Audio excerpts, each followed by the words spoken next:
अस्सलाम वालेकुम and welcome. I hope कि आप सब ठीक होंगे। I am your teacher Isra Naz and I have started a tutorial series of object oriented programming, जिसमें मैं आपको ऑब्जेक्ट ओरिएंटेड प्रोग्रामिंग के बेसिक कंसेप्ट सिखाऊंगी। ऑब्जेक्ट ओरिएंटेड प्रोग्रामिंग क्या होती है, ऑब्जेक्ट्स और क्लासेस क्या होती हैं, इसके अलावा access specifier, polymorphism, abstraction, encapsulation, inheritance, constructor, destructor, function, overloading and overriding वगैरह। इसके अलावा और भी बहुत से डिफरेंट कॉन्सेप्ट्स हम डिस्कस करेंगे।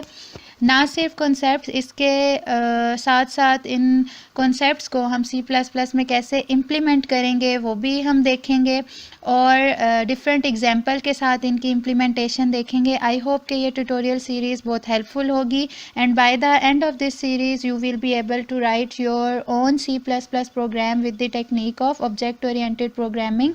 So let's start our educative journey. अस्सलाम वालेकुम एंड वेलकम। आई होप कि आप सब ठीक होंगे।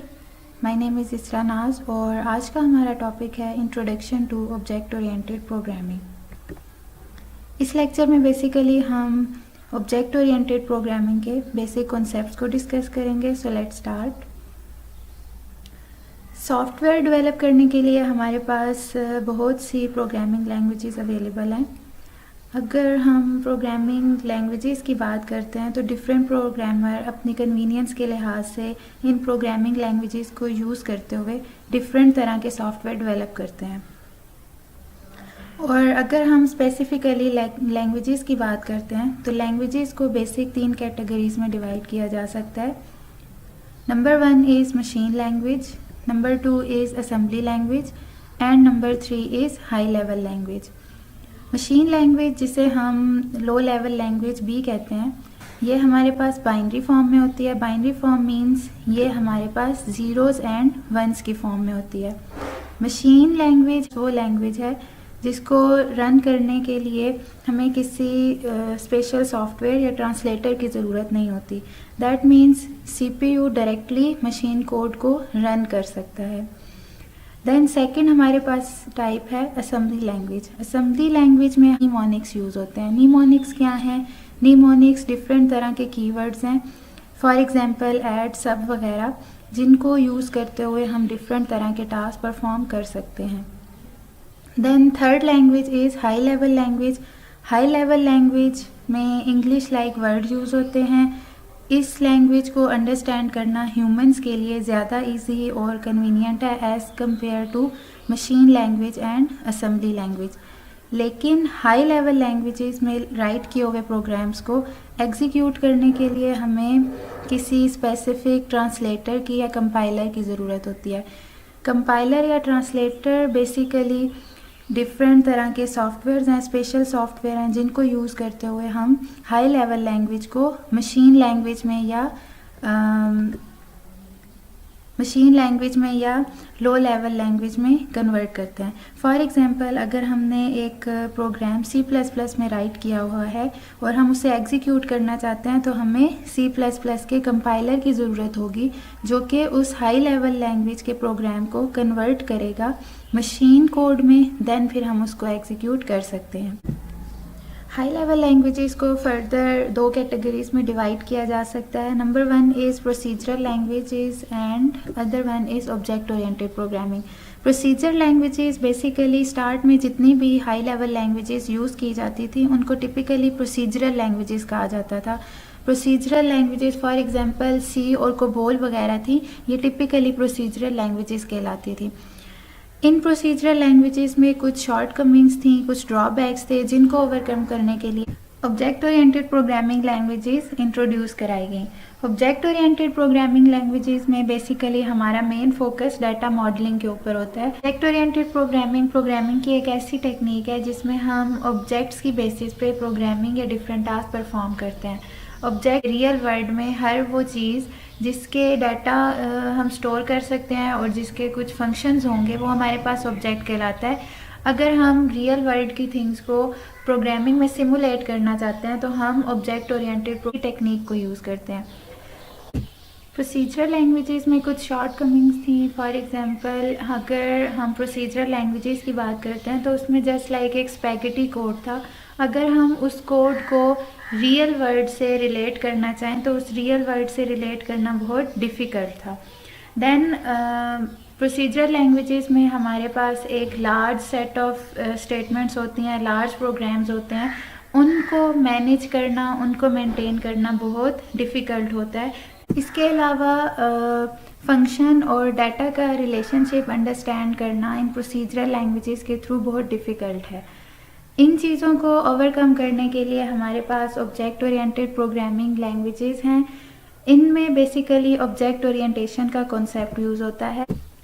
ऑब्जेक्ट ओरिएंटेशन बेसिकली एक सिस्टम मॉडलिंग की टेक्निक है। ऑब्जेक्ट ओरिएंटेशन में हम बेसिकली ऑब्जेक्ट्स को यूज़ करते हैं टास्क परफॉर्म करने के लिए, और ऑब्जेक्ट ओरिएंटेड मॉडल में हमारे पास सिंपल ऑब्जेक्ट्स होते हैं जो कि बेसिकली रियल वर्ल्ड की थिंग्स को रिप्रेजेंट कर रहे होते हैं, और ऑब्जेक्ट ओरिएंटेड मॉडल में सेवरल ऑब्जेक्ट आपस में इंटरेक्ट कर रहे होते हैं। So now let's talk about the benefit of object oriented programming. First benefit of object oriented programming is कि अगर हमने रियल वर्ल्ड थिंग को सिमुलेट करना हो प्रोग्रामिंग के अंदर तो वो हम इसके अंदर इजीली सिमुलेट कर सकते हैं। इसके अलावा जितनी भी हमारे पास प्रोसीजरल लैंग्वेजेस की शॉर्टकमिंग्स थी, प्रोसीजरल प्रोग्रामिंग की शॉर्टकमिंग्स थी, उनको ओवरकम किया जा सकता है ऑब्जेक्ट ओरिएंटेड प्रोग्रामिंग के थ्रू। जैसे कि अगर हम रीयूजेबिलिटी और मेंटेनेबिलिटी को इम्प्लीमेंट करना चाहते हैं तो हम इस टेक्निक को यूज़ करेंगे। It also combine data and function as a single unit, कि जब हम ऑब्जेक्ट बनाते हैं, ऑब्जेक्ट की बेसिस पे टास्क परफॉर्म कर रहे होते हैं, तो basically object consist of data and function. Then softwares की कम्प्लेक्सिटीज़ को मैनेज करना इस टेक्निक के थ्रू बहुत इजी हो जाता है, एंड ऑब्जेक्ट ओरिएंटेड प्रोग्रामिंग को इम्प्लीमेंट करना सिंपल भी है और इजी भी है।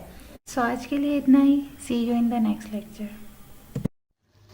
अस्सलाम वालेकुम and welcome back. Last lecture में हम लोगों ने ऑब्जेक्ट ओरिएंटेड प्रोग्रामिंग का बेसिक इंट्रोडक्शन देखा था, ऑब्जेक्ट ओरिएंटेड प्रोग्रामिंग क्या होती है और object oriented programming procedural languages से कैसे डिफरेंट है। आज के लेक्चर में हम देखेंगे कि क्लासेस क्या होती हैं एंड ऑब्जेक्ट क्या होते हैं। इसके अलावा हम C++ में क्लासेस या ऑब्जेक्ट्स को कैसे डिक्लेयर कर सकते हैं। Object-oriented programming is a programming style which is associated with the concept of class and object. That means object-oriented programming की एक ऐसी टेक्निक है जिसमें हम classes and objects की बेस पे different programs write करते हैं या different tasks perform करते हैं।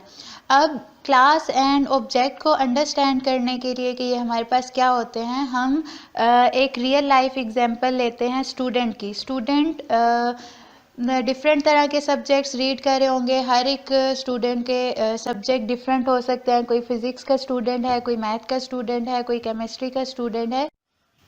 इसके अलावा हर स्टूडेंट के कुछ बेसिक एट्रीब्यूट्स होंगे जो कि उसे एक स्टूडेंट बनाते हैं। फॉर एग्जांपल, चाहे वो फ़िज़िक्स का स्टूडेंट है, चाहे वो कंप्यूटर का या किसी भी डिसिप्लिन का स्टूडेंट है, कुछ ऐसे एट्रीब्यूट्स हैं, कुछ ऐसी कैरेक्टरिस्टिक्स हैं जो कि उन सारे स्टूडेंट्स के अंदर कॉमन होंगी, जैसे कि student ID, student name, age and subject वगैरह। लेकिन इन्हीं कैरेक्टरिस्टिक्स की वैल्यूज़ की बेस पे हम इन स्टूडेंट्स को डिफ्रेंशिएट कर सकते हैं। दैट मीन्स जो CS का स्टूडेंट होगा उसके सब्जेक्ट डिफरेंट होंगे, उस स्टूडेंट का आईडी, उसका नेम, उसकी एज डिफरेंट होंगी। इसी तरह से फ़िज़िक्स के स्टूडेंट के भी ये बेसिक कैरेक्टरिस्टिक्स होंगी, लेकिन उन एट्रीब्यूट्स की वैल्यूज़ फ़िज़िक्स के स्टूडेंट्स के लिए डिफरेंट होंगी। इसके अलावा एज अ स्टूडेंट वो बहुत से डिफरेंट एक्शंस या फंक्शंस परफॉर्म कर रहा होगा। ये फंक्शंस, ये एक्शन डिफरेंट स्टूडेंट्स के अंदर कॉमन होंगे। For example, take lecture, give exams, make assignment वगैरह। ये फंक्शन हर एक स्टूडेंट, चाहे वो CS का, फिज़िक्स का या किसी भी डिसिप्लिन का स्टूडेंट है, ये फंक्शन उन स्टूडेंट्स के लिए कॉमन होंगे। लेकिन उन फंक्शंस की नेचर, उनका बिहेवियर डिफरेंट हो सकता है। फॉर एग्जांपल, जो CS के स्टूडेंट्स हैं और जो फिज़िक्स के स्टूडेंट हैं, उनके एग्ज़ाम्स, उनके असाइनमेंट्स और उनके लेक्चर्स वगैरह डिफरेंट होंगे। जब हम C++ के अंदर प्रोग्रामिंग कर रहे होते हैं तो डाटा को स्टोर करने के लिए हम डिफरेंट तरह के डाटा वेरिएबल्स क्रिएट करते हैं ताकि हम डिफरेंट तरह के डाटा को स्टोर कर सकें। अब C++ के अंदर हमारे पास डिफरेंट दो तरह की टाइप्स हैं। Number 1 is built in types, वो डाटा टाइप्स जो कि C++ कंपाइलर के अंदर या C++ प्रोग्रामिंग के अंदर पहले से बिल्ट इन है, प्री डिफाइंड है। For example int, float, string वगैरह, जो कि इंटीजर, फ्लोटिंग पॉइंट और कैरेक्टर टाइप डिफरेंट तरह के डाटा को स्टोर कर सकती हैं। Second data type is user defined data type. ये वो डाटा टाइप्स हैं जो कि यूज़र अपनी रिक्वायरमेंट के मुताबिक ख़ुद से डिक्लेयर करता है या ख़ुद से क्रिएट करता है। तो यूज़र डिफाइंड डाटा टाइप्स का मेकैनिज़म हमारे पास दो तरह से हम इम्प्लीमेंट कर सकते हैं, एक है स्ट्रक्चर और एक है क्लास। स्ट्रक्चर और क्लास का मेन डिफरेंस हमारे पास यह है कि जो स्ट्रक्चर है, स्ट्रक्चर में जस्ट हमारे पास डाटा वेरिएबल्स होते हैं या हम कह सकते हैं कि जस्ट हमारे पास डाटा स्टोर हो रहा होता है। लेकिन क्लासेस में डाटा वेरिएबल एंड फंक्शन दोनों डिक्लेयर किए जाते हैं। ये हम नेक्स्ट स्लाइड्स में देखेंगे कि हम जब क्लास डिक्लेयर करते हैं तो हम डाटा वेरिएबल और फंक्शन को किस तरह से डिक्लेयर करेंगे। ओके, अब बात करते हैं क्लास एंड ऑब्जेक्ट की बेसिक डेफिनेशन की, और इसको हम वही स्टूडेंट की एग्जांपल से अंडरस्टैंड करने की कोशिश करेंगे। तो क्लास बेसिकली क्या है? क्लास एक डाटा टाइप है जो कि हमें अलाउ करती है कि हम डिफरेंट तरह के ऑब्जेक्ट इस क्लास से डिक्लेयर कर सकें। तो जैसे अभी हमने स्टूडेंट की बात की, तो स्टूडेंट हमारे पास बेसिकली एक क्लास है जो कि हमारे पास ओवरऑल सारे स्टूडेंट्स के बिहेवियर को और उनके एट्रीब्यूट्स को डिफ़ाइन कर रही है। तो क्लास को हम ऐसे कह सकते हैं कि क्लास हमारे पास कम्बिनेशन होती है ऑब्जेक्ट के एट्रीब्यूट्स और ऑपरेशंस का या मेथड का, और इसी एक क्लास को या इसी एक प्रोटोटाइप से हम मल्टीपल ऑब्जेक्ट्स जितने भी हमें रिक्वायर्ड हों हम क्रिएट कर सकते हैं। अब बात करते हैं ऑब्जेक्ट की। ऑब्जेक्ट बेसिकली उसी क्लास का ही एक वेरिएबल होता है, या अगर हम कहें कि ऑब्जेक्ट हमारे रियल वर्ल्ड की एंटिटीज़ को रिप्रेजेंट कर रही होती है। फॉर एग्ज़ाम्पल हम कंसीडर करते हैं कि अली एक मैथ का स्टूडेंट है, इसी तरह से अनम जो है वो फ़िज़िक्स की स्टूडेंट है and Suhail is a chemistry student. अब अनम, अली और सुहेल तीनों डिफरेंट एंटिटीज़ हैं, ये डिफरेंट ऑब्जेक्ट्स हैं। इन सब के सब्जेक्ट्स, इनकी एज, इनके डिफरेंट एट्रीब्यूट्स जो हैं वो उनकी वैल्यूज़ डिफरेंट होंगी, लेकिन ये तीनों एंटिटीज़ या ये तीनों ऑब्जेक्ट एक ही सेम क्लास स्टूडेंट की क्लास से बिलोंग करते हैं। तो स्टूडेंट हमारे पास क्या हुई? स्टूडेंट हमारे पास एक क्लास है और अली, अनम एंड सोहेल उसी क्लास के एंटिटीज़ या उसी क्लास के ऑब्जेक्ट कहलाएंगे। और जब हम इस क्लास में से कोई एक ऑब्जेक्ट क्रिएट कर रहे होते हैं या उस क्लास की एक कॉपी क्रिएट करते हैं तो वो हमारे पास एक इंस्टेंस कहलाता है। और वो प्रोसेस या वो मेथड जिसके थ्रू हम इंस्टेंस क्रिएट कर रहे होते हैं क्लास के, वो हमारे पास इंस्टेंशिएशन कहलाते हैं। अब मेन हमारे पास क्लास और ऑब्जेक्ट का डिफरेंस क्या है कि जो क्लास है, जब हम प्रोग्राम में क्लास डिक्लेयर करते हैं तो क्लास बेसिकली मेमोरी के अंदर कोई स्पेस ऑक्यूपाई नहीं कर रही होती, और जो ऑब्जेक्ट हैं वो उस क्लास को एक्टिवेट करते हैं, या हम ये कह सकते हैं कि object is a class in run time. Another concept जो कि बहुत इंपॉर्टेंट है और हमने मस्ट कंसीडर करना है क्लास डिक्लेयर करते वक्त, दैट इज़ अब्स्ट्रैक्शन। अब्स्ट्रैक्शन का क्या मतलब है कि जब भी हम कोई सिस्टम बना रहे हैं या जब भी हम कोई सॉफ्टवेयर बना रहे हैं तो हमने जस्ट जो रिक्वायरमेंट्स हैं या जो हमारे पास रेलिवेंट इंफॉर्मेशन है उस सिस्टम को फंक्शनल करने के लिए जस्ट उस इंफॉर्मेशन को ऐड करना है। इररेलेवेंट इंफॉर्मेशन को हम अपने सिस्टम में या क्लास में ऐड नहीं करेंगे। तो अब्स्ट्रैक्शन को अचीव कैसे किया जाता है? अब्स्ट्रैक्शन को अचीव करने के लिए हम क्लास के अंदर सिर्फ वही डाटा डिफाइन करेंगे, सिर्फ वही डाटा डिक्लेयर करेंगे जो कि रेलिवेंट होगा और जो कि रिक्वायर्ड होगा। जैसे अगर हम स्टूडेंट की बात कर रहे थे तो स्टूडेंट के डिफरेंट एट्रीब्यूट हो सकते हैं, नेम, एड्रेस, सिबलिंग और फादर, बिजनेस वगैरह। लेकिन अगर हम सिर्फ स्टूडेंट के पर्सपेक्टिव से देखें तो स्टूडेंट के पर्सपेक्टिव के लिहाज से नेम और एड्रेस, एज, डिसिप्लिन वगैरह ये ऐसे एट्रीब्यूट्स हैं जो कि इम्पॉर्टेंट हैं और रेलेवेंट हैं। सिबलिंग और फादर बिजनेस इस पर्सपेक्टिव के लिहाज से इम्पॉर्टेंट नहीं है, तो इस इरेलीवेंट इंफॉर्मेशन को या इन एट्रीब्यूट्स को हम क्लास के अंदर डिफाइन नहीं करेंगे। अब बात करते हैं C++ के अंदर क्लास की डिक्लेरेशन की। तो क्लास को डिक्लेयर करने के लिए हमें 3 चीज़ों की ज़रूरत होती है। Number 1 is name of the class. सबसे पहले हम बताएंगे कि क्लास का नेम क्या है। उसके बाद एट्रीब्यूट्स। एट्रीब्यूट्स मीन्स उस क्लास के अंदर कौन कौन से डाटा वेरिएबल होंगे या किन किन एट्रीब्यूट्स को हम कंसीडर करेंगे। एंड नंबर 3 इज़ फंक्शन, मतलब बिहेवियर। उस क्लास का बिहेवियर क्या होगा, वो फंक्शन को वो क्लास कौन कौन से एक्शन परफॉर्म करेगी। जैसे अगर हम स्टूडेंट के क्लास की बात करें तो क्लास का नेम क्या होगा, स्टूडेंट। एट्रीब्यूट क्या होंगे, student ID, name, CGPA, address वगैरह। और उसके फंक्शन क्या हो सकते हैं, set name, set roll number, get address वगैरह। इस तरह के फंक्शन हम इसके अंदर डिक्लेयर करेंगे। और अगर हम जब डिफ़ाइन कर रहे होते हैं क्लास को C++ के अंदर तो मेन चीज़ क्या है, सबसे पहले हम क्लास का कीवर्ड यूज़ करेंगे। ये क्लास का कीवर्ड बेसिकली कंपाइलर को बता रहा होता है कि हम यहाँ पे एक क्लास डिक्लेयर करने वाले हैं। कीवर्ड के बाद हम क्लास का नेम देंगे एंड देन कर्ली ब्रैकेट्स के अंदर, जो कि बेसिकली क्लास की बॉडी को डिफ़ाइन कर रहे होते हैं, इसके अंदर हम लिस्ट ऑफ मेंबर वेरिएबल या डाटा वेरिएबल और list of member functions define करेंगे। जैसे यहाँ पे अगर हमने स्टूडेंट की क्लास बनानी है तो हम सबसे पहले क्या लिखेंगे, क्लास का कीवर्ड। उसके बाद क्लास का नेम क्या है, स्टूडेंट। और हमने जितने भी एट्रीब्यूट्स कंसीडर करने हैं, for example roll number, name, CGPA और एड्रेस वगैरह। तो रोल नंबर की टाइप क्या होगी, इंटीजर। तो हमने क्या डिक्लेयर किया, int roll number. Then name, name की टाइप क्या है, स्ट्रिंग। तो हम क्या लिखेंगे, स्ट्रिंग नेम। इसके बाद CGPA, CGPA हमारे पास फ्लोट डाटा टाइप का है और address is string data type. ये क्या है, ये हमारे पास मेंबर वेरिएबल कहलाएंगे या ये डाटा वेरिएबल्स हैं जिनके अंदर हम डाटा को स्टोर करेंगे। और डाटा वेरिएबल के बाद हमने सेकंड चीज़ जो डिक्लेयर करनी है वो है मेंबर फंक्शन। और फंक्शन डिक्लेयर करते वक्त हम क्या करते हैं, सबसे पहले हम रिटर्न टाइप बताते हैं कि उस फंक्शन अगर कोई वैल्यू रिटर्न करेगा तो वो किस टाइप की होगी। यहाँ पे हमने वाइड लिखा है। वाइड मीन्स कि ये जो फंक्शन है ये हमारे पास कोई भी वैल्यू रिटर्न नहीं करेगा। उसके बाद फंक्शन का नेम और पैरेंथेसिस के अंदर हम सेट ऑफ पैरामीटर्स देते हैं। मींस कि वो फंक्शन कितने नंबर ऑफ पैरामीटर और किस टाइप के पैरामीटर एज अ इनपुट लेगा, या जब हम फंक्शन को कॉल कर रहे होंगे तो हमें कितने और कौन से वेरिएबल्स को या कौन से पैरामीटर्स को पास करना होगा। तो यहाँ पे हमने 2 फंक्शन डिफाइन किए हैं, डिफाइन ही जस्ट डिक्लेयर किए हैं।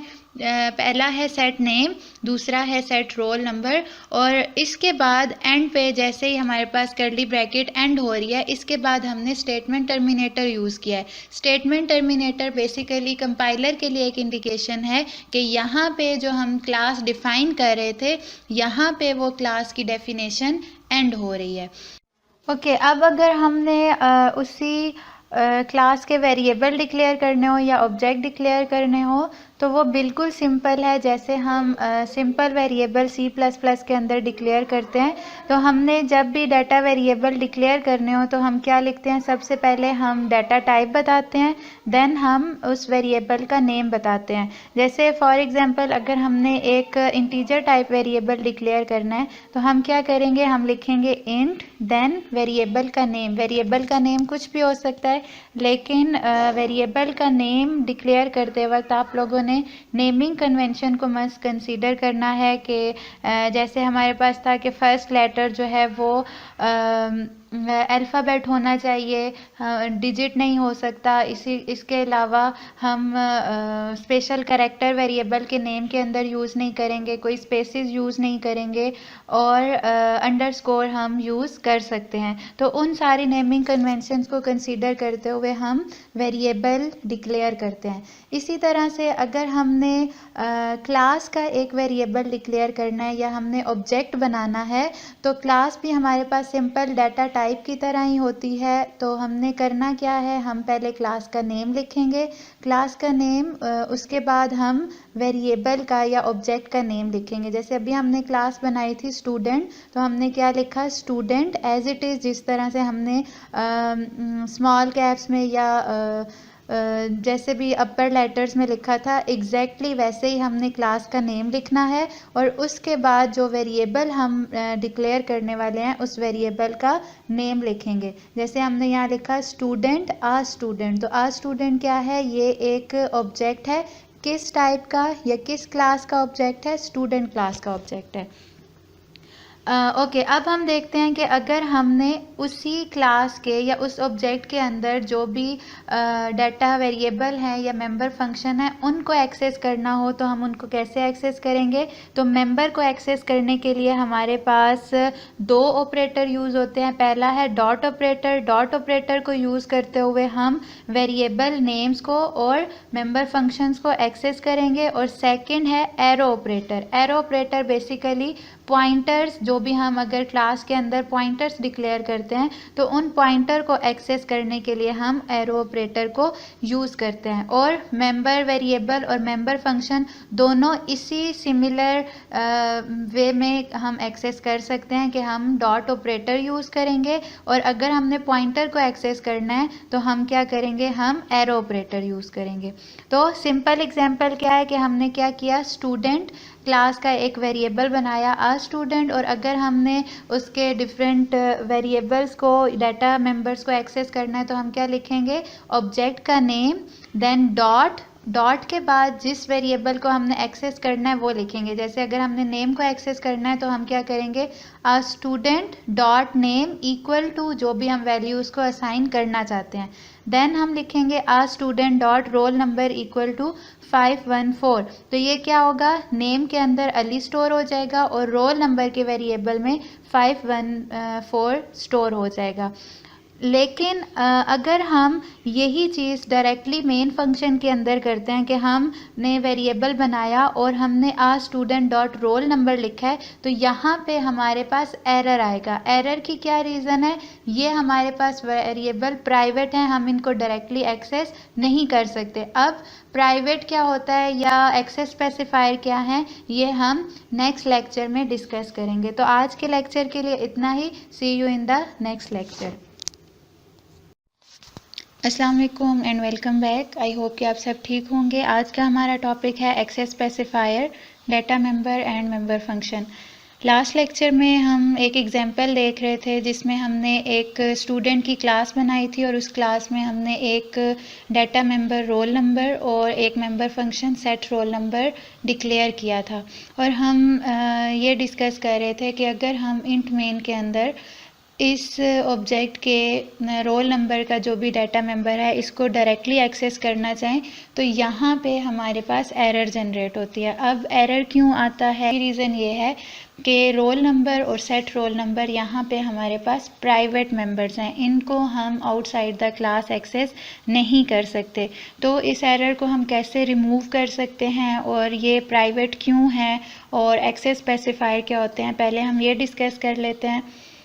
एक्सेस स्पेसिफायर बेसिकली ऑब्जेक्ट के मेंबर्स का स्कोप डिफ़ाइन करते हैं। स्कोप मींस के एक्सेस स्पेसिफायर ये बताते हैं कि ऑब्जेक्ट के जो मेंबर्स हैं, जो डाटा मेंबर हैं, मेंबर फंक्शंस हैं, ये कहाँ पे एक्सेस हो सकते हैं और कहाँ पे हम इनको एक्सेस नहीं कर सकते।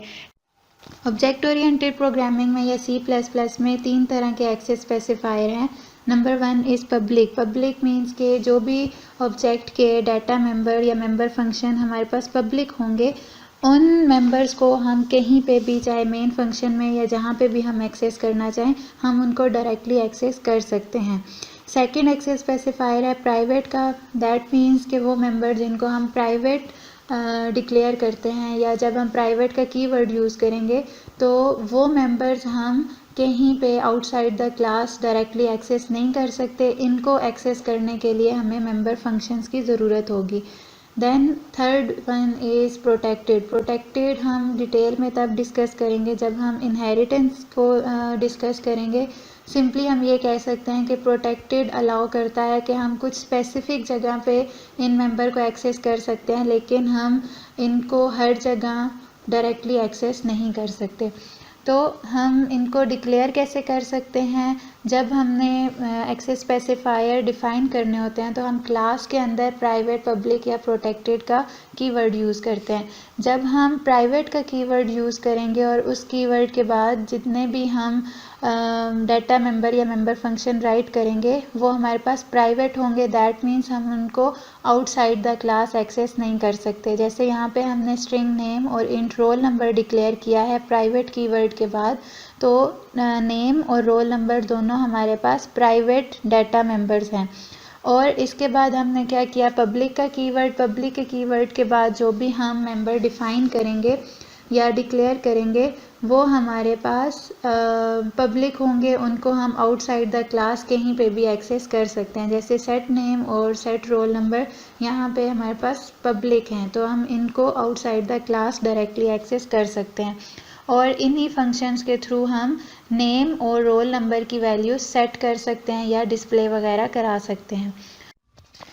ओके, अब अगर हमने इन्हीं मेंबर्स को मेन फंक्शन के अंदर एक्सेस करना हो तो हम क्या करेंगे, हमने इसी स्टूडेंट क्लास जो अभी हमने डिक्लेयर की थी इसका एक ऑब्जेक्ट क्रिएट करेंगे। तो हमने क्या लिखा, स्टूडेंट, अ स्टूडेंट।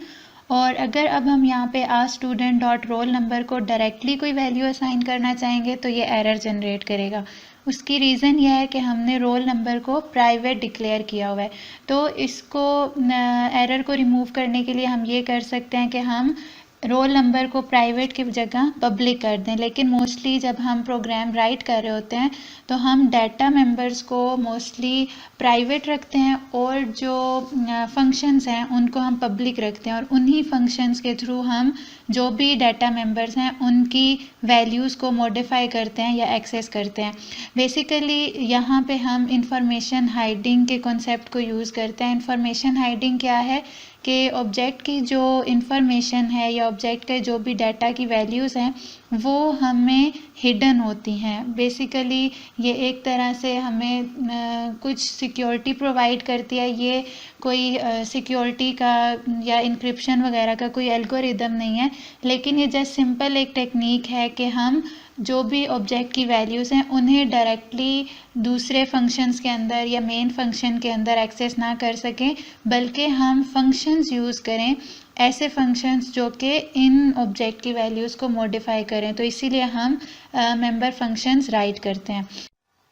और इसी तरह अगर हम क्लास के अंदर कोई भी एक्सेस स्पेसिफायर मेंशन नहीं करते तो बाय डिफ़ॉल्ट प्रोग्राम उसको या जो भी मेंबर्स होंगे उनको प्राइवेट कंसीडर करेगा। दैट मीन्स कि अगर हमने इस तरह से एक क्लास डिक्लेयर किया है जिसमें हमने सिंपली दो डाटा वेरिएबल्स बनाए हैं, एक कैरेक्टर नेम और एक इंट रोल नंबर, लेकिन हमने कोई यहाँ पे एक्सेस स्पेसिफायर मेंशन नहीं किया, तो बाय डिफ़ॉल्ट ये दोनों मेंबर्स प्राइवेट कंसीडर होंगे।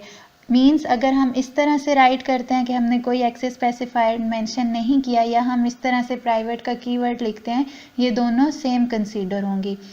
इसी तरह अगर हम ऐसा करें कि हमने यहाँ पे दो वेरिएबल डिक्लेयर किया और हमने एक मेंबर फंक्शन बनाया और उसको भी हमने प्राइवेट ही कंसीडर किया या प्राइवेट ही डिक्लेयर किया, तो मेन फंक्शन के अंदर अगर हम आ स्टूडेंट डॉट सेट नेम करके कॉल करके कोई वैल्यू या कोई पैरामीटर पास करेंगे तो यहाँ पे भी एरर जनरेट होगा। उसकी रीज़न क्या है कि जो ये फंक्शन है वो भी यहाँ पे प्राइवेट ही कंसीडर हो रहा है। तो अगर आप सेपरेट करना चाहते हो कि प्राइवेट जो हैं वो वेरिएबल या वो मेंबर सेपरेट हों और जो बाकी हमारे पास फंक्शन है वो पब्लिक जो है वो सेपरेट हों, तो हमने क्या करना है, हम जो भी पब्लिक कंसीडर करना चाहते हैं हम उससे पहले पब्लिक का कीवर्ड लिखेंगे। अब क्या है, अब जो ये फंक्शन है ये पब्लिक हो चुका है। अब अगर हम इसे इंट मेन के अंदर एक्सेस करेंगे और वैल्यू पास करेंगे तो यहाँ पे कोई एरर जनरेट नहीं होगा।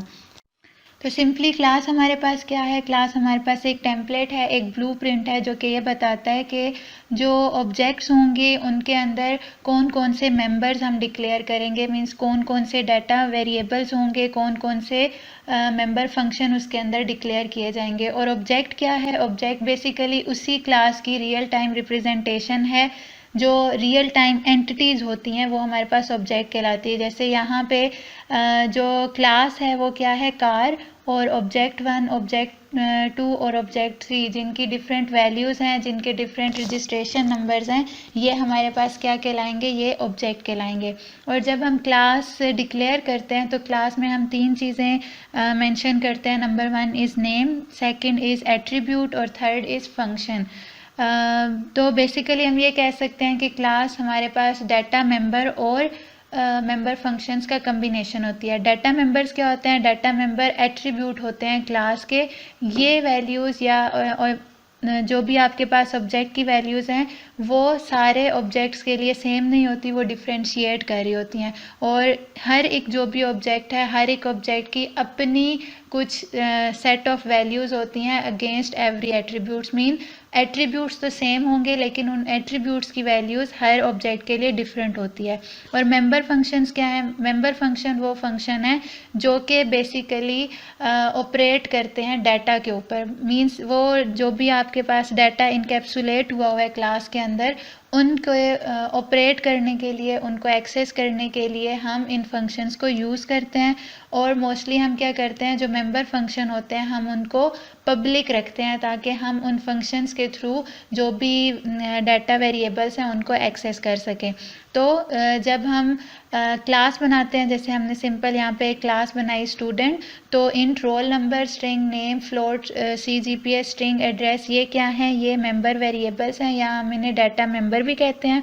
और जो हमारे पास सेट नेम और सेट रोल नंबर वगैरह हैं, ये हमारे पास मेंबर फंक्शंस हैं।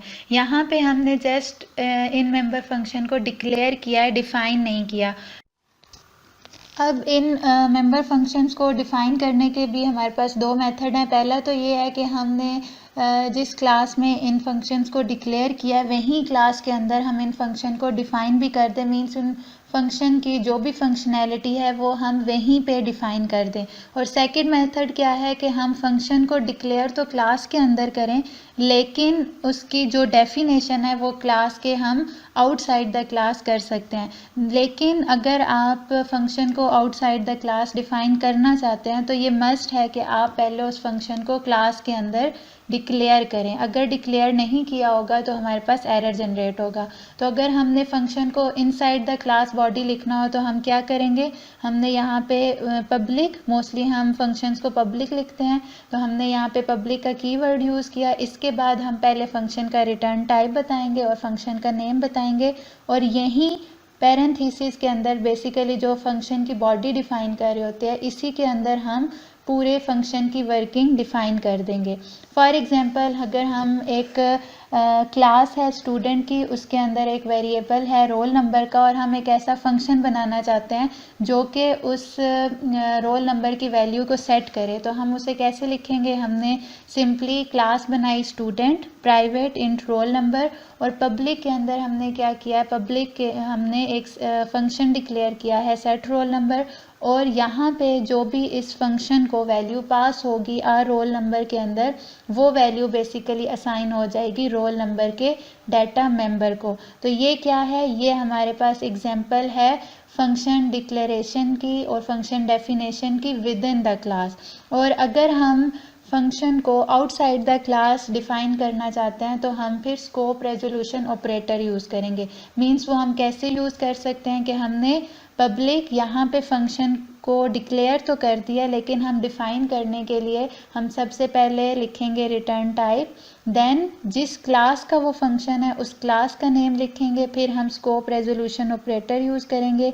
ये बेसिकली क्या है, ये हमारे पास स्कोप रेजोल्यूशन ऑपरेटर है। उसके बाद हम जिस फंक्शन को डिफ़ाइन करने वाले हैं उस फंक्शन का नेम लिखेंगे, और पैरेंथेसिस के अंदर उस फंक्शन की कंप्लीट डेफिनेशन के वो फंक्शन क्या वर्क करेगा या कौन कौन से टास्क परफॉर्म करेगा वो हम उसके अंदर मेंशन करेंगे।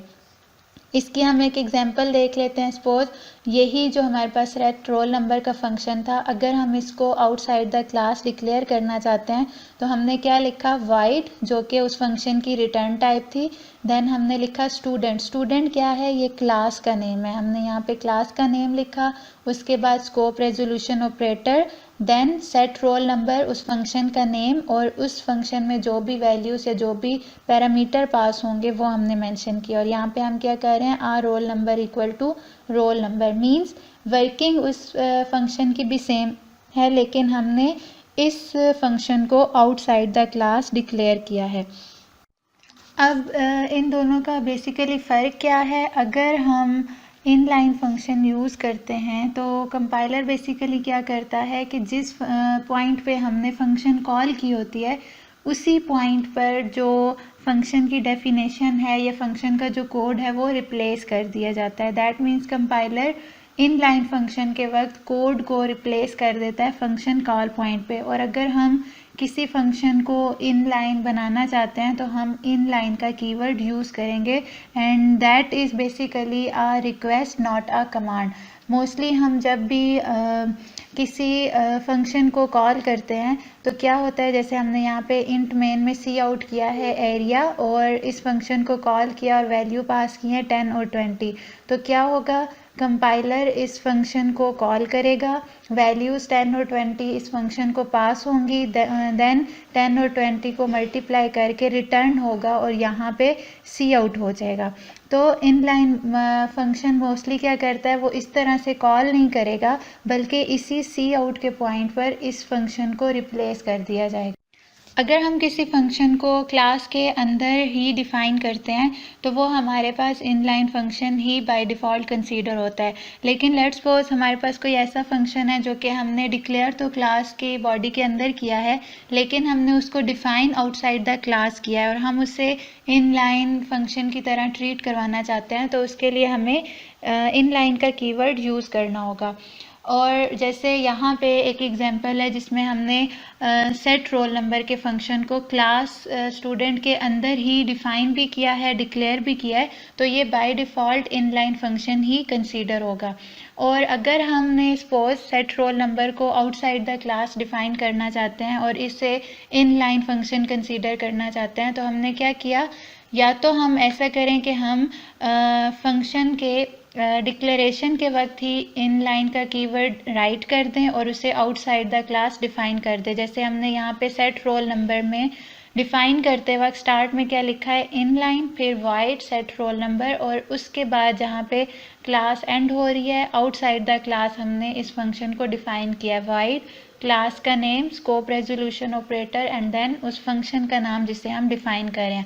हम ऐसे भी लिख सकते हैं या हम ऐसे भी कर सकते हैं कि हमने डिक्लेरेशन के वक्त इनलाइन का कीवर्ड यूज़ नहीं किया, लेकिन जब हम फंक्शन को डिफ़ाइन कर रहे हैं तो वहाँ पे हमने इनलाइन का कीवर्ड राइट किया है। तो अब ये क्या है, अब ये इनलाइन फंक्शन ही कंसीडर होगा। इसी तरह से फंक्शन को डिफ़ाइन कर रहे हैं और जहाँ पे डिक्लेयर कर रहे हैं हम दोनों जगह भी इनलाइन का कीवर्ड यूज़ कर रहे हैं। ये बेसिकली डिफरेंट मेथड है या डिफरेंट वेज़ हैं इनलाइन फंक्शन के कीवर्ड को यूज़ करने के लिए। आप चाहें तो सिर्फ फंक्शन डिक्लेरेशन के वक्त लिखें इनलाइन का कीवर्ड, या सिर्फ डेफिनेशन के वक्त लिखें, या आप दोनों जगह पे भी इनलाइन का कीवर्ड राइट कर सकते हैं। आज के लेक्चर में हमने क्या देखा, हमने एक्सेस स्पेसिफायर देखे, डाटा मेंबर क्या होते हैं, मेंबर फंक्शन क्या होते हैं, इनलाइन फंक्शन क्या होते हैं, और इनलाइन फंक्शन का और जो function outside the class define हुए होते हैं उनका डिफरेंस क्या है। तो आज के लेक्चर के लिए इतना ही। See you in the next lecture. अस्सलाम वालेकुम एंड वेलकम बैक। आज के इस लेक्चर में हम देखेंगे कि C++ के अंदर हम क्लासेस एंड ऑब्जेक्ट किस तरह से क्रिएट कर सकते हैं। तो सिंपल मैंने यहाँ पे डेव C++ ओपन किया है और कुछ बेसिक स्टेटमेंट्स लिखी हैं, जैसे मैंने IOStream की लाइब्रेरी ऐड की है और मेन फंक्शन राइट किया है। अब हमने क्लास डिक्लेयर करनी है, तो क्लास मोस्टली हम मेन फंक्शन से अबव डिक्लेयर करते हैं, और जो क्लास हम डिक्लेयर करने जा रहे हैं उसका नेम है स्टूडेंट। और हमने लेक्चर में देखा था कि जब हमने क्लास को डिक्लेयर करना होता है तो हम क्लास का कीवर्ड यूज़ करते हैं और उसके बाद हम क्लास का नेम लिखते हैं। तो मैंने यहाँ पे लिखा है क्लास और क्लास का नेम क्या है, स्टूडेंट।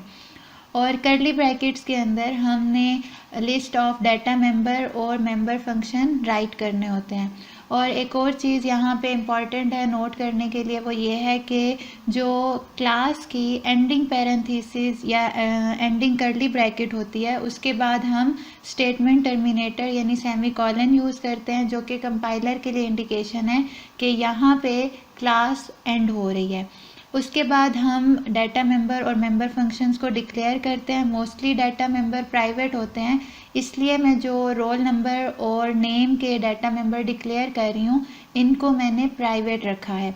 और मोस्टली जो मेंबर फंक्शंस होते हैं वो पब्लिक होते हैं, इसीलिए जो हम फंक्शन राइट कर रहे हैं उनको मैंने पब्लिक एक्सेस स्पेसिफायर के अंडर लिखा है। फंक्शन जो हम पहला बनाने जा रहे हैं वो है सेट रोल नंबर का, जो कि सिंपली क्या करेगा, ऑब्जेक्ट के रोल नंबर की वैल्यू को सेट करेगा। और ये फंक्शन कोई वैल्यू रिटर्न नहीं कर रहा है, इसलिए हमने इसकी रिटर्न टाइप वाइड रखी है। और इस फंक्शन को एक पैरामीटर एज अ इनपुट दिया जाएगा या पास किया जाएगा, और वो किस टाइप का होगा, इंट टाइप का। तो ये क्या है, ये हमारे पास सेट रोल नंबर का फंक्शन है। इसी तरह से हम सेकंड फंक्शन राइट करेंगे जो कि किस लिए है, सेट नेम के लिए है। और इसमें भी हम एक पैरामीटर पास करेंगे जो कि स्ट्रिंग टाइप का होगा, और जो कि क्या करेगा, उस पैरामीटर की वैल्यू नेम के डाटा मेंबर को असाइन करेगा।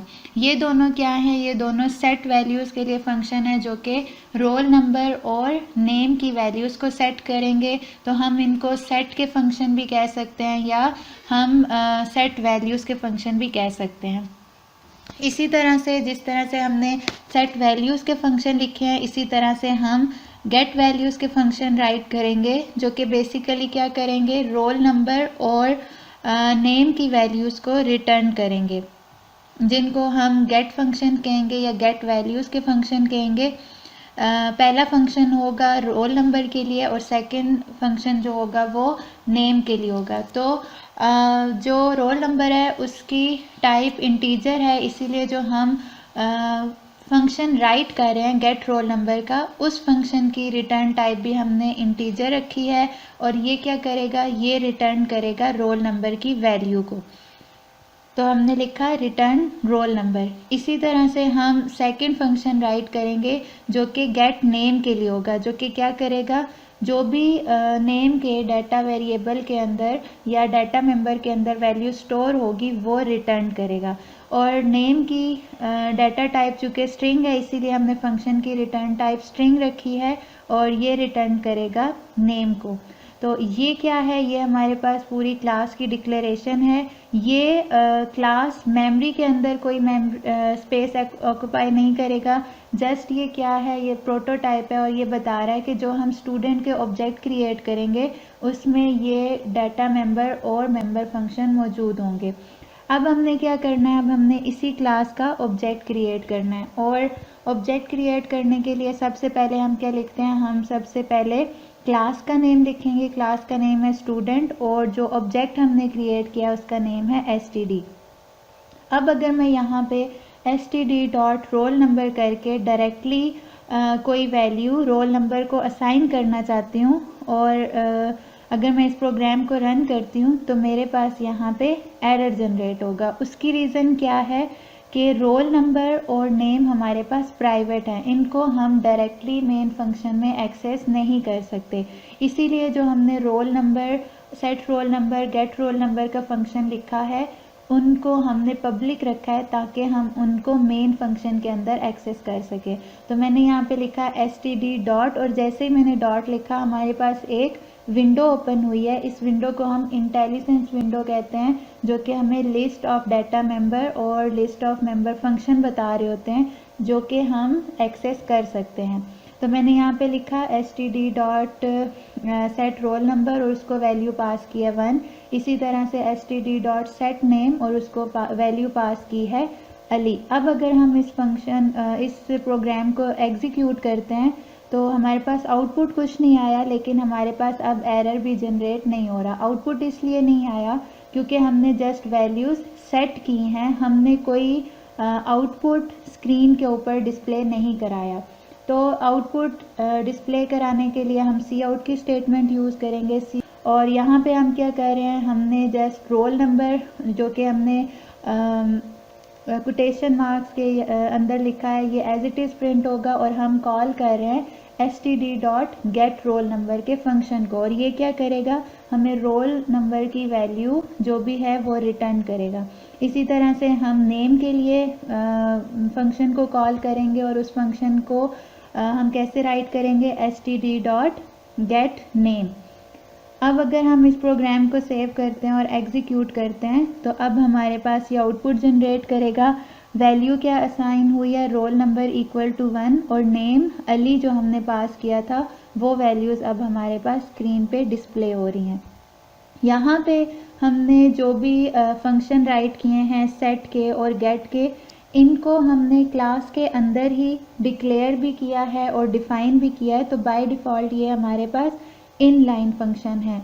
इनको हम आउटसाइड द क्लास भी डिक्लेयर कर सकते हैं। तो जब हम आउटसाइड द क्लास डिक्लेयर करते हैं तो हमें स्कोप रेजोल्यूशन ऑपरेटर की ज़रूरत होती है। तो हम कैसे लिखेंगे, सबसे पहले फंक्शन की रिटर्न टाइप, देन हम क्लास का नेम लिखते हैं और स्कोप रेजोल्यूशन ऑपरेटर, और जो फंक्शन हम डिफ़ाइन करना चाहते हैं वो डिफ़ाइन करेंगे, जैसे हमने यहाँ पे गेट रोल नंबर को डिफ़ाइन किया है। इसी तरह हम गेट नेम को भी स्कोप रेजोल्यूशन ऑपरेटर के साथ डिफ़ाइन करेंगे, क्लास का नेम लिखा और स्कोप रेजोल्यूशन ऑपरेटर डिफ़ाइन किया। लेकिन हम जब भी फंक्शंस को आउटसाइड द क्लास डिफ़ाइन करेंगे तो लाजमी है कि हम उनको क्लास के अंदर डिक्लेयर करें। अगर हम उनको क्लास के अंदर डिक्लेयर नहीं करेंगे तो हमारे पास एरर जनरेट होगा। इसीलिए गेट रोल नंबर के फंक्शन को मैं यहाँ पे क्लास के अंदर डिक्लेयर भी कर रही हूँ। अब हम इस प्रोग्राम को सेव करते हैं और एग्जीक्यूट करते हैं और देखते हैं कि हमारे पास इसका आउटपुट क्या आता है। एग्जीक्यूट करने पे हमारे पास सेम वही रिज़ल्ट आएगा जो हमने वैल्यूज़ पास की थी, रोल नंबर 1 और नेम अली। अब अगर हमने इन फंक्शन को इन लाइन बनाना हो तो हमने देखा था कि अगर हम फंक्शन को आउटसाइड द क्लास डिक्लेयर करते हैं, डिफ़ाइन करते हैं और डिक्लेयर इनसाइड करते हैं तो हम उनको इनलाइन फंक्शन बनाने के लिए इनलाइन का कीवर्ड लिखते हैं। तो हमने यहाँ पे गेट रोल नंबर के रिटर्न टाइप से पहले इनलाइन लिखा, और अब अगर हम इसे रन करके देखें तो अब भी हमारे पास सेम उसी तरह से आउटपुट जनरेट हो रहा है। आज के लेक्चर के लिए इतना ही। See you in the next lecture. अस्सलाम वालेकुम एंड वेलकम बैक। आज के इस लेक्चर में हम देखेंगे what is constructor and destructor. Last lecture में हम डिस्कस कर रहे थे कि class is combination of data member and member function. तो कंस्ट्रक्टर भी क्लास का ही एक मेंबर फंक्शन है, लेकिन इसका मेन पर्पस ऑब्जेक्ट को कोई भी इनिशियल वैल्यू असाइन करना होता है। That means constructor is used for initialization. Initialization basically अगर हम ऑब्जेक्ट को क्रिएट करते वक्त मीन्स डिक्लेयर करते वक्त कोई वैल्यू बी अगर असाइन कर देते हैं, इनिशियल वैल्यू असाइन कर देते हैं, तो वो हमारे पास इनिशियलाइजेशन कहलाता है। तो constructor is used for initialization. इसके अलावा कंस्ट्रक्टर ये भी इंश्योर करता है कि at the time of creation object एक वेल डिफाइंड स्टेट में हो। इसके अलावा unlike other member function, constructor को कॉल करने की हमें ज़रूरत नहीं होती। कंस्ट्रक्टर ऑटोमेटिकली कॉल हो जाता है जब भी ऑब्जेक्ट क्रिएट किया जाता है। That means at the time of object creation या object declaration constructor automatically call हो जाएगा और हमें उसे एक्सप्लिसिटली कॉल करने की ज़रूरत नहीं होगी।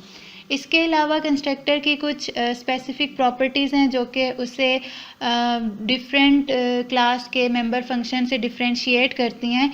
वो प्रॉपर्टीज़ क्या हैं? पहले तो कंस्ट्रक्टर का नेम और क्लास का नेम एग्जैक्टली सेम होंगे। That means constructor is a special type of function having same name as the class name. एक और प्रॉपर्टी कंस्ट्रक्टर की क्या है कि कंस्ट्रक्टर कभी भी कोई भी वैल्यू रिटर्न नहीं करेगा। दैट मीन्स कंस्ट्रक्टर की कोई भी रिटर्न टाइप नहीं होगी। इवन के हम वाइड का कीवर्ड भी कंस्ट्रक्टर के रिटर्न टाइप के तौर पर यूज़ नहीं करते। और मोस्टली जो कंस्ट्रक्टर होते हैं वो पब्लिक मेंबर होते हैं क्लास के। जैसे सिंपल यहाँ पे हमने एक स्टूडेंट की क्लास क्रिएट की है और इसका एक प्राइवेट डाटा वेरिएबल है रोल नंबर का और एक हमारे पास फंक्शन है। अब ये फंक्शन बेसिकली कंस्ट्रक्टर है और हमें कैसे पता चला कि ये कंस्ट्रक्टर है, क्योंकि इस फंक्शन का नेम और क्लास का नेम एग्जैक्टली सेम है और ये फंक्शन कोई भी वैल्यू रिटर्न नहीं कर रहा। और इसके अलावा इस फंक्शन का बेसिक पर्पस क्या है कि जो भी हमारे पास डाटा वेरिएबल है रोल नंबर का उसको ये ज़ीरो वैल्यू असाइन करता है। इट मीन्स जब हम इंट मेन फंक्शन के अंदर इस स्टूडेंट का एक स्टूडेंट क्लास का एक ऑब्जेक्ट क्रिएट करते हैं आ स्टूडेंट, तो इसी डिक्लेरेशन के पॉइंट पे ऑटोमेटिकली कंस्ट्रक्टर स्टूडेंट का कंस्ट्रक्टर कॉल हो जाएगा और आ स्टूडेंट के डाटा वेरिएबल रोल नंबर को ज़ीरो वैल्यू असाइन हो जाएगी। अब कंस्ट्रक्टर के भी डिफरेंट टाइप्स हैं, जैसे number 1 is default constructor, number 2 is constructor overloading जिसे हम पैरामीटराइज कंस्ट्रक्टर भी कहते हैं, and third one is copy constructor.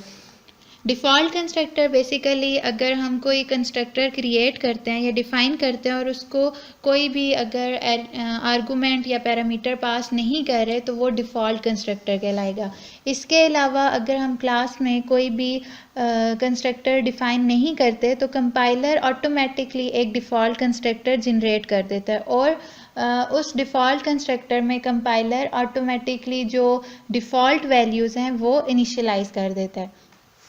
जैसे हमने स्टूडेंट की एक क्लास क्रिएट की है जिसमें 3 डाटा वेरिएबल्स हैं, लेकिन हमने कोई कंस्ट्रक्टर यहाँ पे डिक्लेयर नहीं किया, तो इस पॉइंट पे कंपाइलर ऑटोमेटिकली एक डिफ़ॉल्ट कंस्ट्रक्टर जनरेट करेगा और तीनों data variables roll number, GPA और नेम को इनिशियल वैल्यूज़ ऑटोमेटिकली असाइन कर देगा। तो ये हमारे पास है default constructor. Second type of constructor is parameterize constructor जिसे हम कंस्ट्रक्टर ओवरलोडिंग भी कहते हैं। ये वो कंस्ट्रक्टर है जिसमें पैरामीटर भी पास किए जाएंगे, मींस कंस्ट्रक्टर जिसको पैरामीटर पास किए जाएं वो कंस्ट्रक्टर ओवरलोडिंग कहलाएगा या पैरामीटराइज कंस्ट्रक्टर कहलाएगा। और इसमें जो भी डाटा मेंबर्स हैं उनको इनिशियलाइज किया जाता है यूज़र सप्लाइड डाटा से, मींस यूज़र जो भी वैल्यूज़ पास करेगा वो डाटा मेंबर को इनिशियलाइज हो जाएंगी। इस चीज़ को एग्जाम्पल के थ्रू देखने से पहले हम एक सिनेरियो डिस्कस कर लेते हैं। फॉर एग्जांपल हमें एक फंक्शन राइट करना है कैलकुलेट सम का, जो कि मल्टीपल नंबर्स का सम कैलकुलेट कर रहा हो। तो अगर हमें मल्टीपल वैल्यूज़ पास करनी हो, मीन्स हम चाहते हैं कि वो 2, 3 या 4 पैरामीटर को एज आ इनपुट ले और उनको सम करे, तो क्या हमें इसके लिए 3 फंक्शन राइट करना पड़ेंगे। अगर हम इस तरह से 3 फंक्शन राइट करते हैं तो ये टाइम कंज्यूमिंग भी है और एक तरह से वही फंक्शन बार बार रिपीट हो रहा है। तो इस चीज़ को ओवरकम करने के लिए हम डिफ़ॉल्ट फंक्शन आर्गूमेंट यूज़ करते हैं, मीन्स जैसे हमने यहाँ पे सम राइट किया है और इसमें टोटल 4 पैरामीटर पास हो रहे हैं x, y, z और w, लेकिन x और y को हमने कोई इनिशियल वैल्यू असाइन नहीं की और z और y को हम डिफ़ॉल्ट वैल्यू 0 असाइन कर रहे हैं। अब अगर हम सिर्फ सम के फंक्शन को 2 वैल्यूज़ पास करते हैं तो x, y जो भी वैल्यू हम पास करेंगे, जैसे हमने 10 और 15 पास किया है तो 10 और 15 प्लस z और w को 0 कंसीडर किया जाएगा और चारों नंबर को सम करके रिटर्न किया जाएगा। इसी तरह से अगर हम 3 पैरामीटर पास करते हैं तो 10, 15 और 25 x, y और z में पास होंगी और w को 0 कंसीडर किया जाएगा और इन चारों को ऐड करके रिटर्न किया जाएगा। और अगर हम 4 पैरामीटर पास करते हैं या 4 वैल्यूज़ पास करते हैं तो जो भी हम वैल्यू पास करेंगे, जैसे हम z में 25 पास कर रहे हैं और w में 30 पास कर रहे हैं, तो चारों वैल्यू सम होंगी और उनका जो भी आंसर आएगा वो हमें सी आउट में यहाँ पे शो हो जाएगा। इसी तरह से अगर हम एक स्टूडेंट की क्लास क्रिएट करते हैं और हम चाहते हैं कि जो भी स्टूडेंट के डिफरेंट 3 डाटा वेरिएबल्स हैं, मींस नेम, रोल नंबर और जीपीए वगैरह, इनको इनिशियल वैल्यूज़ असाइन की जाएं। तो हो सकता है कि यूज़र कोई भी वैल्यूज़ सप्लाई ना करे कंस्ट्रक्टर को या ऑब्जेक्ट को, या हो सकता है वो जस्ट नेम की वैल्यू सप्लाई करे या नेम और रोल नंबर की वैल्यू सप्लाई करे या तीनों पैरामीटर की वैल्यू पास करे। तो इस सूरत में भी हमें फिर इन चीज़ को हैंडल करने के लिए 4 डिफरेंट कंस्ट्रक्टर राइट करना पड़ेंगे। जैसे अगर हम सेकंड वन को कंसीडर करते हैं जो कि रोल नंबर और नेम की वैल्यू सेट कर रहा है, तो इसमें अगर यूज़र जो वैल्यू सप्लाई करता है अगर वो लेस देन 0 होगी तो रोल नंबर को, या जो डाटा में वेरिएबल है रोल नंबर का, उसको 0 वैल्यू इनिशियलाइज हो जाएगी। और अगर वो वैल्यू ग्रेटर या इक्वल टू 0 है तो जो यूज़र ने इनपुट दिया है या जो पैरामीटर पास किया है वो डाटा वेरिएबल रोल नंबर को असाइन हो जाएगा। इसी तरह से हम नेम के लिए भी स्टेटमेंट्स राइट करेंगे। अब अगर हम स्टूडेंट क्लास का एक सिंगल ऑब्जेक्ट क्रिएट करते हैं और हम कोई भी वैल्यू पास नहीं करते, तो बाय डिफ़ॉल्ट जो भी नेम की, रोल नंबर की और CGPA की वैल्यूज़ हैं वो नल और 0 0 कंसीडर होंगी। मींस जो भी डिफ़ॉल्ट वैल्यूज़ हैं वो उसको असाइन हो जाएंगी। लेकिन अगर हम एक सेकंड ऑब्जेक्ट क्रिएट करते हैं स्टूडेंट 2 और उसमें नेम की वैल्यू पास करते हैं अली, तो इस सूरत में जो नेम है, नेम को इनिशियल वैल्यू अली असाइन होगा और जो रोल नंबर है और CGPA उसे 0 वैल्यू असाइन होगी। इसी तरह से हम अगर एक थर्ड ऑब्जेक्ट क्रिएट करते हैं और उसमें 2 पैरामीटर की वैल्यू पास करते हैं, मींस नेम और रोल नंबर की वैल्यू पास करते हैं, तो नेम और रोल नंबर तो वही अली और 1 असाइन होगा, लेकिन जो CGPA की वैल्यू है वो बाय डिफ़ॉल्ट 0.0 कंसीडर होगी। और अगर हम फोर्थ एक ऑब्जेक्ट क्रिएट करते हैं और हम उसको नेम, रोल नंबर और CGPA तीनों वैल्यूज़ प्रोवाइड करते हैं, तो जो कंस्ट्रक्टर जो ऑब्जेक्ट होगा उसमें जो भी वैल्यूज़ असाइन होंगी डाटा मेंबर्स को वो यही अली 1 और 4.0 वैल्यू असाइन होंगी। लेकिन इस सिचुएशन में भी हमें 4 कंस्ट्रक्टर राइट करना पड़ रहे हैं जो कि मल्टीपल नंबर ऑफ पैरामीटर्स को हैंडल कर रहे हैं। तो इस चीज़ को ओवरकम करने के लिए हम डिफ़ॉल्ट पैरामीटर वैल्यूज़ यूज़ करेंगे ताकि हमारी जो राइटिंग एफर्ट है उसको हम रिड्यूस कर सकें। तो अगर हम इस तरह से कंस्ट्रक्टर को राइट करते हैं कि नेम, रोल नंबर और CGPA को हम initial values mean default value null, 0 और 0.1 असाइन कर देते हैं, तो ये एक कंस्ट्रक्टर इन चारों कंस्ट्रक्टर के इक्वलेंट होगा। मींस अगर यूज़र कोई भी वैल्यू सप्लाई नहीं करता तो बाय डिफ़ॉल्ट नल और 0 और 0.1 वैल्यू असाइन होगी। अगर वो जस्ट नेम की वैल्यू पास करेगा तो नेम डाटा वेरिएबल को, नेम का जो भी डाटा मेंबर है उसको असाइन हो जाएगा और रोल नंबर और CGPA 0 कंसीडर होंगे। और अगर वो तीनों वैल्यू पास करता है तो 0 और नल वैल्यूज़ असाइन नहीं होंगी, बल्कि जो यूज़र वैल्यू सप्लाई करेगा वो उस ऑब्जेक्ट को इनिशियलाइज हो जाएंगी। Third type of constructor is copy constructor. Copy constructor is use कि अगर हम एक ऑब्जेक्ट को किसी और ऑब्जेक्ट की वैल्यू से इनिशियलाइज कराते हैं eight the time of creation, या हमने कोई एक ऐसा फंक्शन राइट किया है जो कि ऑब्जेक्ट को एज अ पैरामीटर या एज अ आर्गूमेंट इनपुट ले रहा है, तो हम कॉपी कंस्ट्रक्टर को यूज़ करेंगे। कॉपी कंस्ट्रक्टर भी फर्दर 2 टाइप्स का है। Number 1 is shallow copy. Shallow copy is when के जब हम एक ऑब्जेक्ट को इनिशियलाइज कराते हैं किसी और ऑब्जेक्ट से, तो इस सूरत में क्या होता है कि कंपाइलर जो भी एक ऑब्जेक्ट होगा उसकी स्टेट को दूसरे ऑब्जेक्ट में कॉपी कर देगा, तो that is shallow copy. For example हमारे पास स्टूडेंट क्लास का एक ऑब्जेक्ट है स्टूडेंट A, और हम एक सेकंड ऑब्जेक्ट क्रिएट करते हैं स्टूडेंट B और इसको इनिशियलाइज करा देते हैं स्टूडेंट A से, तो ये हमारे पास क्या है, ये शैलो कॉपी की एग्जांपल है। इस सूरत में क्या होगा कि जो स्टूडेंट A की वैल्यूज़ है या स्टूडेंट A का जो ऑब्जेक्ट है उसकी स्टेट स्टूडेंट B में कॉपी हो जाएगी, और इस सूरत में जो दोनों ऑब्जेक्ट सेम मेमोरी लोकेशन को पॉइंट आउट कर रहे होंगे। मींस स्टूडेंट A के नेम की वैल्यू भी अहमद ही होगी, स्टूडेंट B के नेम की वैल्यू भी अहमद ही होगी, और दोनों मेमोरी में सेम मेमोरी लोकेशन को पॉइंट आउट कर रहे होंगे। लेकिन कॉपी कंस्ट्रक्टर का बेसिक पर्पस हमारे पास डीप कॉपी परफॉर्म करना है।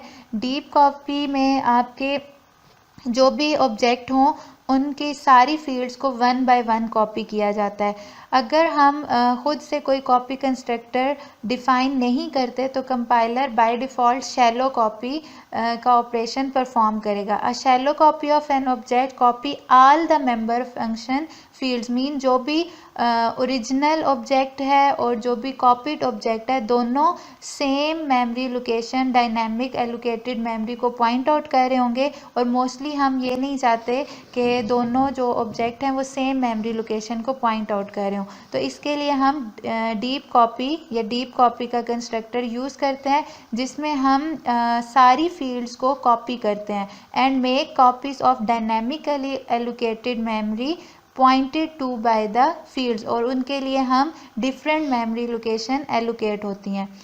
फॉर एग्जांपल अगर हम डीप कॉपी परफॉर्म करते हैं तो स्टूडेंट ए के नेम की वैल्यू और स्टूडेंट बी के डाटा वेरिएबल नेम की वैल्यू दोनों की वैल्यू अहमद ही होगी, लेकिन दोनों मेमोरी में डिफरेंट मेमोरी लोकेशंस को पॉइंट आउट कर रहे होंगे। और जब हम डीप कॉपी परफॉर्म करते हैं तो कॉपी कंस्ट्रक्टर में हम कैसे राइट करेंगे, जैसे यहाँ पे अगर एक object as a parameter pass किया है तो यहाँ पे हम 1 बाय 1 हर एक ऑब्जेक्ट की वैल्यू को कॉपी करेंगे। जैसे हमने अगर ऑब्जेक्ट डॉट नेम की वैल्यू को कॉपी करना है तो हमने इसके लिए एक इंट लेंथ का वेरिएबल बनाया जो कि ऑब्जेक्ट के नेम के वेरिएबल की लेंथ को कॉपी कर रहा है। इसके बाद हमने न्यू एक नेम का वेरिएबल कैरेक्टर टाइप बनाया है। देन हम उस ऑब्जेक्ट की वैल्यू कॉपी करेंगे जो भी हमारा ओरिजिनल ऑब्जेक्ट के नेम का डाटा वेरिएबल है उसके अंदर। ओके, अब हम डिस्कस करते हैं व्हाट इज़ डिस्ट्रक्टर।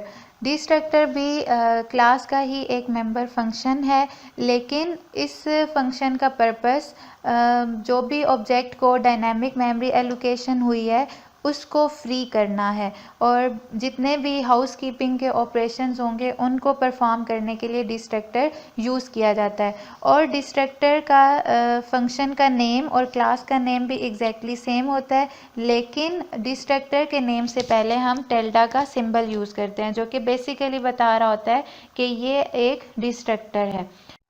तो ये सिंपल डिस्ट्रक्टर की एग्जांपल है कि फॉर एग्जांपल हमारे पास एक क्लास है स्टूडेंट और हम उसका डिस्ट्रक्टर क्रिएट करना चाहते हैं, तो जो क्लास का नेम है स्टूडेंट एग्जैक्टली वही नेम लिखेंगे और इससे पहले हम टिल्डा का सिंबल यूज़ करेंगे जो कि बेसिकली बता रहा है कि ये एक डिस्ट्रक्टर है। और इसका पर्पस जो भी मेंबर्स डाटा मेंबर की वैल्यूज़ हैं उनको फ्री करना है, उनको डिलीट करना है।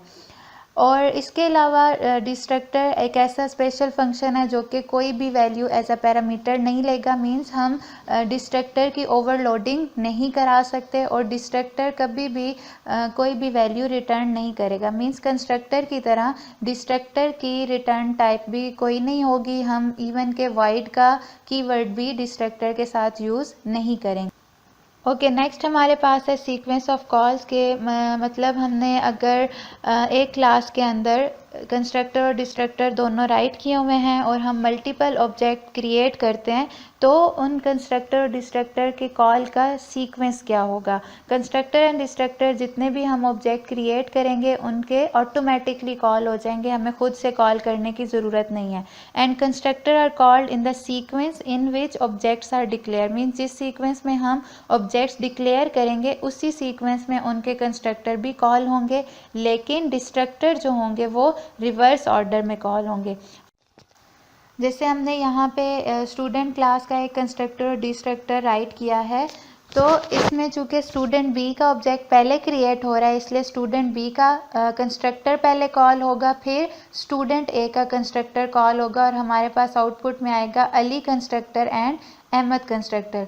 और जैसे ही हमारे पास प्रोग्राम एंड होगा तो पहले स्टूडेंट ए क्लास का डिस्ट्रक्टर कॉल होगा और हमारे पास आउटपुट आएगा अहमद डिस्ट्रक्टर, और देन स्टूडेंट बी का डिस्ट्रक्टर कॉल होगा और हमारे पास आउटपुट आएगा अली डिस्ट्रक्टर। सो आज के लेक्चर के लिए इतना ही। See you in the next lecture.